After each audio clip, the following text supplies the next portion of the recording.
I never actually made a video like this. Well, technically I did make a video like this like way back in the day. This video is heavily outdated. Also, this is before I even started editing. So throw this in the trash. I never really bothered to make an equip video because I thought that it was something that you just kind of picked up as you played the game. The more and more you played, the more and more you would understand it. But at the same time, if you're not talking to someone else that's also playing GS, or if you're not keeping up to date with like all the latest stuff releasing, it could be really hard to determine if an equip you have is good or bad, or if you're even using the right equips on your units. Since having the right equipment allows you to spam your arts and deal more damage, compared to having kind of subpar equips where you may be struggling from time to time. So I'm going to give you guys a very good overview of equips as a whole, and not just tell you what is the best equips. I'll recommend a few, of course, but unfortunately this isn't a one-size-fits-all answer, unless you are like Omega Whaling, and even then, I would highly doubt it because there's almost 2,000 equips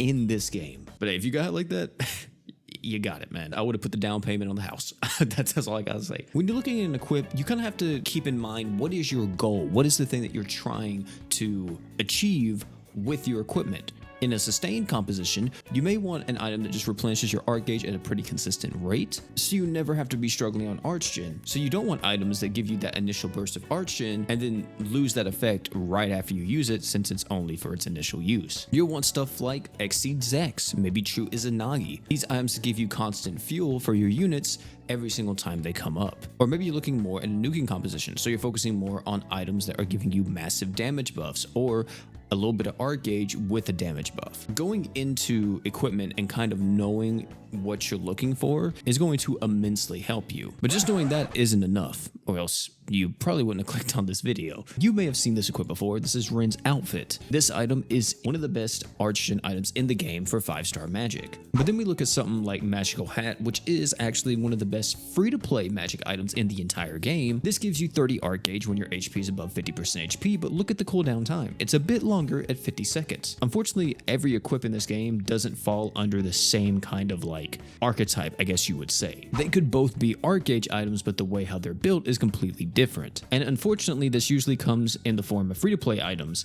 that are acquired through time-limited events that are outside of like mines or the raids. By the way, let's actually tell you why an art gauge equip could be considered amazing or bad. Let's look at something that came out recently, Terrible Tornado's plushie. Terrible Tornado plushie is the premium art gauge items. And why is that? It's a 5-star magic that has a 45-second cooldown timer. Keep in mind this 45 seconds. This is kind of the sweet spot for a lot of art gauge items out there. If you ever see that 45-second cooldown timer, or it may be a bit lower at 40 seconds, and it gives you about 30 art gauge or more, it's insanely valuable. Another one, Victoire's Catsuit. You can sometimes get this in a forever equipped summon whenever they come around, but this is just like Ren's outfit, except it doesn't have that additional art gauge tacked onto it. It's a bit quicker than something like Alma's Hat at only 45 seconds, and it's giving you that 30 art gauge and a massive 60% magic damage up. As you see, the difference between a free-to-play item and a more premium item through the gacha isn't that massive. It's mainly just the cooldown time, because Alma's Hat and Victoire's Catsuit are very similar. But at the end of the day, Victoire's Catsuit is beating out Alma's Hat if you are really getting down to the nitty-gritty. What about for physical items? One of the best tried and true ones is True Izanagi, which kind of breaks out of the norm of a lot of other burst arch gen items. It's on an extremely low cooldown, and it gives you overtime art gauge instead of just art gauge up. If you need a physical art gauge item and you don't know which one to pick up, this is the one that I would highly recommend for all my new players. You can always use it. Some people may say, oh, this is better, this is better. It doesn't even matter. This one is a timeless equip that you can always turn to. For a burst art gauge item though, you can look at something like Alpha Sword. And look, this one follows the same kind of philosophy as the magic items that I just showed you. 45-second cooldown, but this one gives you 50 art gauge when your art gauge is 200 or less. So what can we take away from this? If an item gives you anywhere from 30 art gauge or more and is on a 50-second cooldown or less as a physical or magic item, it is a good arch gen item. What about for the most important art gauge equips in the game? 5-star supports. Let's look at something like Goku Uniform. It has 30 art gauge, 30-second cooldown. This is a constant between burst art gauge items, not overtime art gauge items, but burst art gauge items. Anytime you see 30 arts and a 30 to about a 35-second cooldown, it is an incredible item that you need to pick up. So hopefully by now, you're able to see kind of an idea of what makes an equip good. It comes down to two main factors, at least whenever we're talking about art gauge. How much art gauge does an equip give, and how low is the cooldown? The more art gauge an equip gives, and the lower cooldown it has, the better that equip is. It's not really a good thing if an equip has a very large amount of art gauge, but then it doesn't come back up for like 2 or 3 minutes. At that point, it's like, well, this is just a nuke equip and not really a sustain item. For any kind of art gauge equip that's used in sustain, efficiency is everything. And if you wanted to calculate this on a statistical level, you could.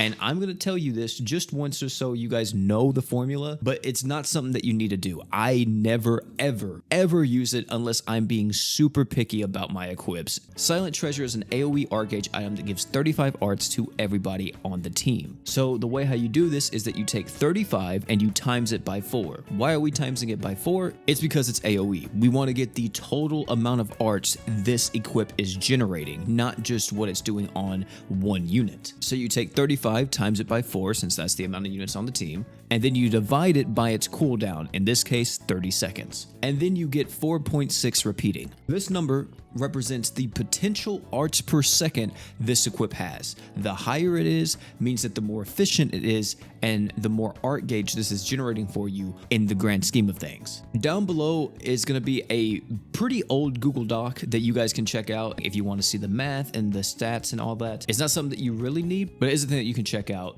if you are curious. Now the only things left to really talk about are damage buffing equips, defense items, and heals. Heal items, simple. Use a cleanse or use some type of stats buff or heal or whatever. It's really not that in-depth for heal items whatsoever. For defense items, the duration and cooldown time of the equip matters a lot. So let's take for an example, the magic armor. The magic armor gives you 10% damage reduction on top of a 20% dark damage reduction for 20 seconds on a 30-second cooldown.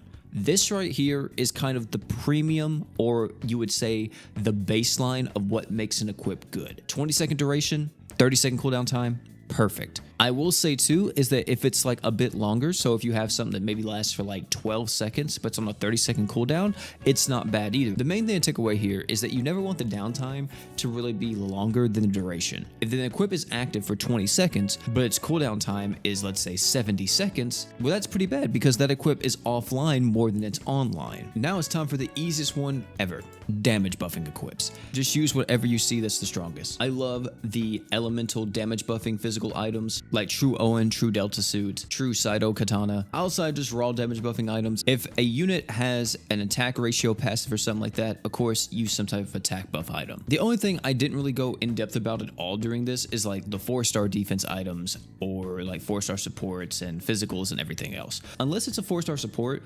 most 4-star items in this game are used mainly for their effect above all else. Phantom Mask. It gives you a lot of DR, but look at the duration. It's only 8 seconds and the cooldown's pretty lengthy. If we take into account the knowledge we know about the 5-star defense, we would consider this equip bad, but in reality, it's not. The 5-star defense items are meant to be used all the time whenever you have them off cooldown and on a rotation with each other, so you always have some type of mitigation up. 4-star defenses are mainly used to help you defend against a very hard-hitting attack. These equips don't have to be up all the time because they are only used in those specific circumstances. Of course, you don't want the cooldown time to be too long, just like how it was with the 5-star defenses, but it also doesn't have to be up as much as your 5-star defenses. So as long as you like the effect of an item as a 4-star or whatever, it's going to be great. But ladies and gentlemen, that's going to be it for this one. If you have any more questions about equipment in this game or anything else, please, by all means, leave it down below in the comment section. I know this is probably going to be very confusing and one of the most advanced topics to talk about, and that's for a good reason. Equips have a ton of depth to them, sometimes even more depth than units themselves. So mixing and matching and finding which one is the best combination